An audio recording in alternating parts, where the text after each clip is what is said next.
மேட்டூர் அருகே நடைபெற்ற மாவட்ட அளவிலான ஆணழகன் போட்டியில் 500க்கும் மேற்பட்ட இளைஞர்கள் கலந்து கொண்டனர். மேட்டூர் அருகே கருமலை கூடலில் உள்ள தனியார் திருமண மண்டபத்தில் மாவட்ட அளவிலான ஆணழகன் போட்டி நடைபெற்றது. இந்த போட்டியில் பல்வேறு பகுதிகளில் இருந்தும் உடற்பயிற்சி மேற்கொள்ளும் சுமார் 500க்கும் மேற்பட்ட இளைஞர்கள் பங்கேற்றனர். போட்டி எடை அளவை கொண்டு 22 பிரிவுகளாக நடைபெற்றது. இதில் ஆர்வமுடன் கலந்து கொண்ட வீரர்கள் தங்களது உடல் கட்டமைப்பு திறமைகளை வெளிப்படுத்தி பரிசுகளை வென்றனர்.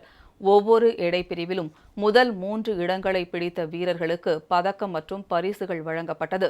இப்போட்டியினை மேட்டூர் சட்டப்பேரவை உறுப்பினர் சதாசிவம், சேலம் மேற்கு மாவட்ட பாமக செயலாளர் ராஜசேகரன் ஆகியோர் தொடங்கி வைத்தனர். சமூக ஆர்வலர் தணிகாச்சலம் வெற்றி பெற்ற வீரர்களுக்கு பரிசு சான்றிதழ் உள்ளிட்ட பரிசு பொருட்களை வழங்கினார். இந்த நிகழ்வில் பெருமக்கள், ஆண்கள், பெண்கள், குழந்தைகள் என ஏராளமானோர் கண்டு ரசித்தனர்.